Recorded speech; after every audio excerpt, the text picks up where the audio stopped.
ಮುಂದಕ್ಕೆ ದೀಪ ಬೆಳಗಿ ಈ ಕಾರ್ಯಕ್ರಮಕ್ಕೆ ವಿದ್ಯುಕ್ತವಾದ ಉದ್ಘಾಟನೆಯನ್ನು ನೆರವೇರಿಸುವಂತೆ ಶ್ರೀ ಹರ್ಷೇಂದ್ರ ಕುಮಾರ್ ಹಾಗೂ ವೇದಿಕೆಯಲ್ಲಿರುವ ಎಲ್ಲ ಅತಿಥಿಗಳಲ್ಲಿ ಕೋರಿಕೆ. ಪದಗ್ರಹಣ ಸಮಿತಿಯ ಸದಸ್ಯರು ಈ ಸಂದರ್ಭದಲ್ಲಿ ನಮ್ಮೊಂದಿಗೆ ಇರುತ್ತಾರೆ.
ಕನ್ನಡಕ್ಕಾಗಿ ಕೈ ಎತ್ತು ನಿನ್ನ ಕೈ ಕಲ್ಪವೃಕ್ಷವಾಗುವುದು ಅಂತ ಕುವೆಂಪು ಹೇಳ್ತಿದ್ರು.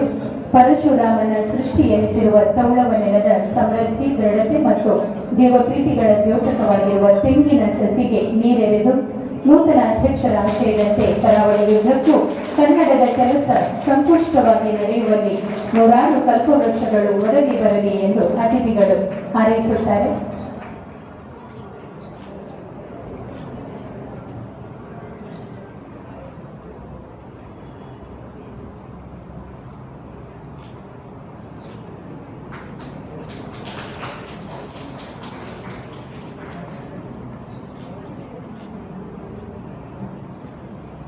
ಅತಿಥಿಗಳಿಗೆ ಧನ್ಯವಾದಗಳು. ಇಂದಿನ ಕಾರ್ಯಕ್ರಮದ ಪ್ರಧಾನವಾದ ಘಟ್ಟ ಧ್ವಜ ಹಸ್ತಾಂತರಿಸಿ ಪದಗ್ರಹಣವನ್ನು ನೆರವೇರಿಸುವ ಸುಮುಹೂರ್ತ ಸನ್ನಿಹಿತವಾಗಿದೆ. ಇಂದಿನಿಂದ ಜಿಲ್ಲೆಯ ಕನ್ನಡ ಸಾಹಿತ್ಯ ಪರಿಷತ್ತನ್ನು ಮುನ್ನಡೆಸಲಿರುವ ಡಾಕ್ಟರ್ ಶ್ರೀನಾಥ್ ಎಂಪಿ ಅವರಿಗೆ ಶುಭವನ್ನು ಹರಸಿ ಸಾಂಕೇತಿಕವಾಗಿ ಪರಿಷತ್ತಿನ ಧ್ವಜವನ್ನು ಹಸ್ತಾಂತರಿಸುವ ಮೂಲಕ ಅಧಿಕೃತವಾಗಿ ನೂತನ ಅಧ್ಯಕ್ಷರ ಪದಗ್ರಹಣವನ್ನು ನೆರವೇರಿಸಲಿದ್ದಾರೆ. ಕನ್ನಡ ಮತ್ತು ಸಂಸ್ಕೃತಿ ಇಲಾಖೆಯ ಸಹಾಯಕ ನಿರ್ದೇಶಕ ಶ್ರೀ ರಾಜೇಶ್ ಜಿ ಅವರು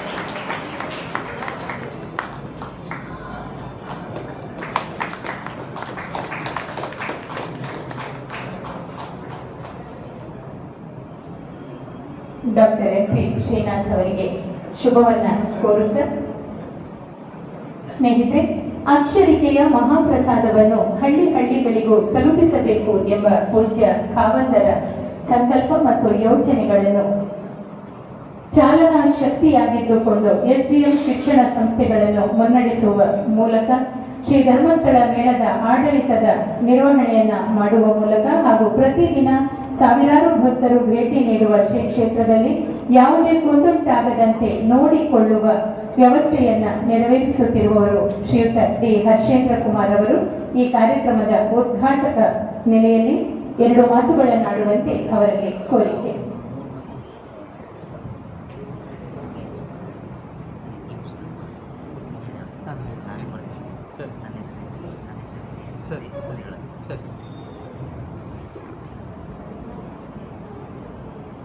ಓಂ ಶ್ರೀ ಮಂಜುನಾಥಾಯ ನಮಃ.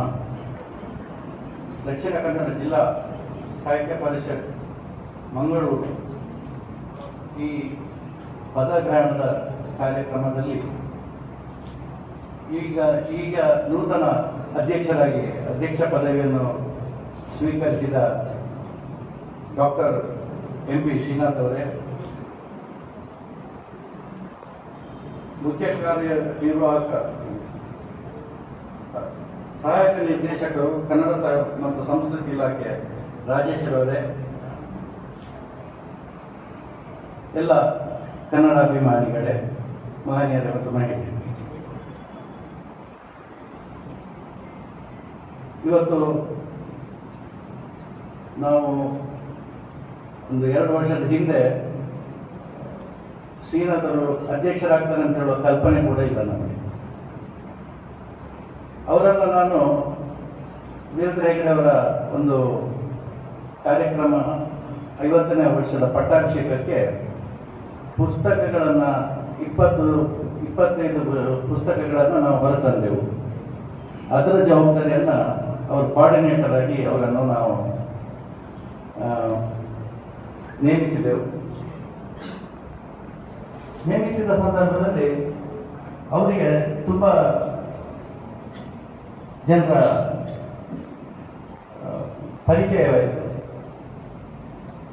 ಒಂದು 8 ತಿಂಗಳಿಂದ 1 ವರ್ಷದ ಹಿಂದೆ 8 ತಿಂಗಳಿಂದ ಏನೋ ನಾನು ನನಗೆ ಒಂದು ವಿಚಾರ ಬಂತು. ಕಲ್ಪೂರು ನಾಡು ಸೆಪ್ಟೆಂಬರಲ್ಲಿ ಯಾವುದೋ ಒಂದು ಮೇಲೆ ಒಂದು ರಿಟೈರ್ಡ್ ಆಗ್ತಾರೆ ಅಂತ ಹೇಳುವಂಥ ಒಂದು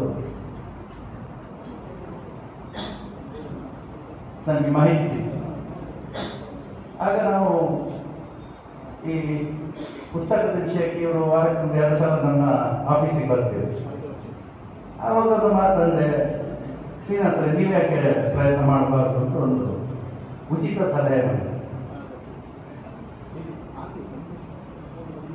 ಅವರು ಹೇಳಿದ್ರು, ಇಚ್ಛೆ ಎಲ್ಲರೂ ಆಫೀಸಲ್ಲಿ ಇದು ಬಾರಿ ಕಷ್ಟ, ಇದು ಮನೋಮನ ಜನಗಳಿಗೆ ಹೌದು, ನಿಮ್ಮ ತಲೆಯಲ್ಲಿ ಅವರೆಲ್ಲ ದೊಡ್ಡವರು ಅಂತ. ಸರಿ, ನೀವು ಯಾವಾಗ ದೊಡ್ಡವರು?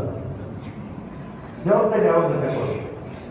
ಯಾವಾಗ ಜವಾಬ್ದಾರಿ ಸಿಕ್ತೋ ಆಗ ಒಬ್ಬರು ವ್ಯಕ್ತಿಯ ಬೆಳವಣಿಗೆ ಆಗ್ತದೆ.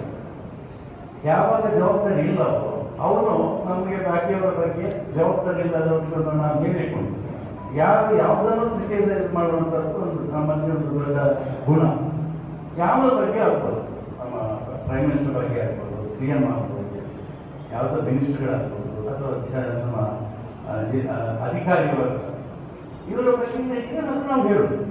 ಯಾಕೆಂದರೆ ಆ ಜವಾಬ್ದಾರಿಯಲ್ಲಿ ಕೂತಾಗ ಮಾತ್ರ ನಮಗೆ ಅದರಲ್ಲಿ ಏನು ಸಮಸ್ಯೆಗಳಿದೆ ಅಂತ ಹೇಳುವಂಥದ್ದು ಅರ್ಥ ಆಗುತ್ತೆ ಹೊರತು ಜವಾಬ್ದಾರಿ ಇಲ್ಲದಾಗ ನಾವು ಅದನ್ನು ಇನ್ನೊಬ್ಬರ ಬಗ್ಗೆ. ಅದಕ್ಕೆ ಶ್ರೀನಾಥ್ಗೆ ಹೇಳಿದ್ದೆ ನಾನು, ನೀವು ಸ್ವಲ್ಪ ಪ್ರಯತ್ನ ಮಾಡಿ, ಯಾಕೆ ಆಗಬಾರ್ದು. ಅದೇನೋ ಅವರಿಗೆ ಬಹುಶಃ ರಾತ್ರಿ ಕನಸಲ್ಲಿ ಬಂತೇನೋ, ಈ ಆಪ ಪ್ರೆಸಿಡೆಂಟ್ ಆಪ್ ಆಗಿ ಈ ಪ್ರಯತ್ನ ಮಾಡ್ಕೊಂಡು ಬಂತ ಏನೋ ಹಾಗೆ. ಆದರೆ ಕಳೆದ ಒಂದು 4 ತಿಂಗಳು ಈ ಎಲೆಕ್ಷನ್ ಸ್ವಲ್ಪ ಡಿಲೇ ಆಯಿತು, ಕೊರೋನಾದ ಒಂದು ಸಂದರ್ಭದ ಸಮಸ್ಯೆ ಇದ್ದಾಗಿ. ಅದರಿಂದ ಅವರಲ್ಲಿ 6 ತಿಂಗಳಂತ ಅವರನ್ನು ನಾನು ಹಿಡಿದು ನಿಲ್ಲಿಸಲಿಕ್ಕೆ ಕಷ್ಟ ಆಯಿತು ನನಗೆ. ಪಾಪ ನಾನೇ ಅಂತೆಲ್ಲ ಹೇಳ್ತಾರೆ. ಅದರಿಂದ ಇವತ್ತು ನಾನು ಭಾಳ ಸಂತೋಷದಿಂದ ನಮ್ಮ ರಾಜೇಶ್ ಅವರು ಅವರಿಗೆ ಪದವಿ ಕೊಟ್ಟಿದ್ದಾರೆ. ಇದನ್ನು ನೀವು ಹೇಗೆ ನಡೆಸ್ಕೊಂಡು ಹೋಗ್ತೀರಿ, ಇದನ್ನು ಹೇಗೆ ನೀವು ಬಳಸ್ಕೊಂಡು ಹೋಗ್ತೀರಿ, ಇದರ ಜವಾಬ್ದಾರಿಯನ್ನು ಜನರಿಗೆ ಹೇಗೆ ಮುಟ್ಟಿಸ್ತೀರಿ, ಹೇಗೆ ತಲುಪಿಸ್ತೀರಿ. ಯಾಕೆಂದರೆ ಅಲ್ಲಿ ಆರ್ಥಿಕ ಒಂದು ಸಮಸ್ಯೆ ಬರ್ತದೆ.